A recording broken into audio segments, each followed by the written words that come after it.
Okay, so I didn't watch the Tyson Jake Paul nonsense. I'm not interested in none of that bullshit. The only reason why I'm talking about it is because apparently Netflix, who is now venturing into the live streaming, they said Netflix ain't got their shit together. They said down there that shit was fucking buffering and glitching and clicking and clacking, and they couldn't even enjoy the fight or whatever it was. I turned it there for a hot second. I did turn it there, and I was even there for 2 minutes to even see a buffering. I saw Rosie Perez talking, and I was like, yeah, I'm gonna go about my business. So my concern is Raw's going over to Netflix for 3 hours, and if you think I'm gonna sit there while that motherfucker trying to buffer and figure things out, I will turn it off and watch it secondhand stream like I do now. Okay, I used to use Sling. Sling is notorious for buffering you to death. I'm sitting here cussing out my internet provider, and it ain't my internet. My internet is strong as fuck. Even through my Roku stick, strong as fuck. Every TV in here is a smart TV. Every TV in here signal is strong. It's these fucking streaming services and apparatuses that can't handle nothing. If you were going to venture into live streaming Netflix, which is $1 billion fucking company, you should have been prepared. So this was a test, and you failed it. You failed the test, and people are concerned. So I used to work for Netflix. I'm gonna tell you something. Temp agencies, I used to use them a lot when I first moved out here because I used to have about 4 or 5 jobs. And back then, you know, I was in my 20s. I used to just get up and quit a job. I didn't give a fuck. But I was making mad money because temp agencies, they just won't pay you. So I worked in plenty of different jobs. I got stories to tell. But I worked at Netflix when Netflix first started.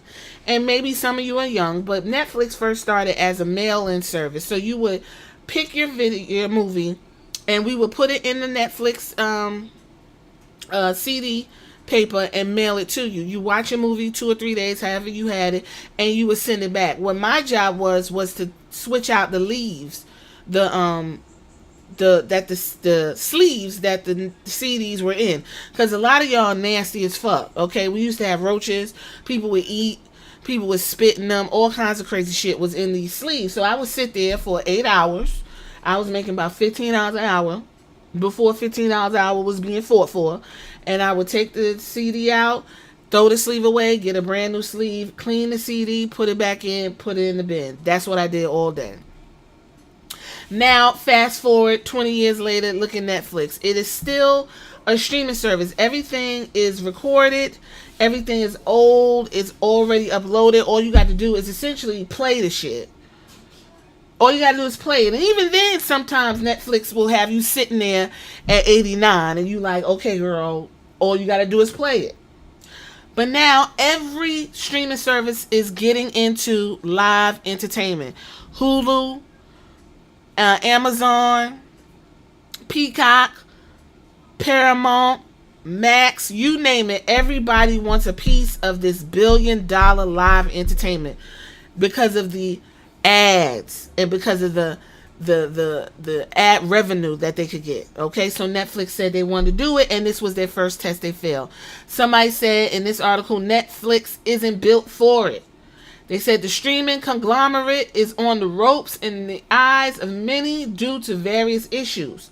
And many complaints believe that Netflix could be down for the count following their showing with over 88,000 reports of streaming problems made to Down Detector on Friday. If you don't know what Down Detector is, it's a really cool thing. It's free. If something's going wrong with your electronics or something like that, when you're streaming, you put it in and it'll tell you if there's an outage in your area or if there's something wrong with their side.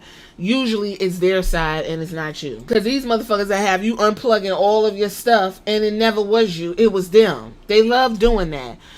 So anyway, the reports are in, and hashtag Netflix wasn't ready for this, and it is completely unwatchable. Fans have been pointing out lagging issues, the stream dying out entirely, and just overall quality and buffering issues have persisted. Buffering screens are prevalent for many viewers across viewership. Others posted about how unenjoyable the event has been as a result. And I quote, seriously, Netflix should be embarrassed right now. As soon as people actually want to use their service, this is what we get, in capital letters. Somebody also said Netflix should not have been given the opportunity to host something of this magnitude. Another viewer posted, constant lagging and buffering. This is the most unenjoyable fight we've ever watched. And then it goes on and on. Apparently, the real issues really surfaced during the co-main event between Katie Taylor and Amanda Serrano for the women's undisputed super lightweight championship. Taylor won in a unanimous decision or whatever. I don't care about none of that. My concern is this. I don't got time for buffering. When I turn that TV on to watch Monday Night Raw, y'all better have that shit streaming smooth as fuck. Because I will turn it off and go find somewhere and watch it secondhand. Which then will become a problem for WWE and Netflix, because Netflix paid them people $5 billion. You ain't going to be able to show me no motherfucking ads, because I'll be done turn that shit off. Or watch something that's already pre-recorded. Watch a movie or something that all they got to do is play it. Live TV has to be stable for you to enjoy it. It's true. If I can't watch something that's buffering and blinking and carrying on, because Peacock was like that for a while. Peacock, when it first got a hold of WWE, it was virtually unwatchable. Okay? Even and it's not the commercials, because they give you about 2-3 commercials, and the majority of the time, they let you watch the whole fucking movie. They'll even tell you, enjoy this ad-free experience. WWE has their own commercials that they run, where they're advertising their own stuff. But you don't get no whole bunch of commercials on the ad level tiers. So I'm saying all of this to say this. Netflix, y'all better have your shit ready for January. Because it's a bunch of us coming over there specifically to watch Raw. And eventually, all of WWE's programming and products is going to be on Netflix. And if I can't enjoy that shit on a Netflix apparatus, guess who is going to be losing money?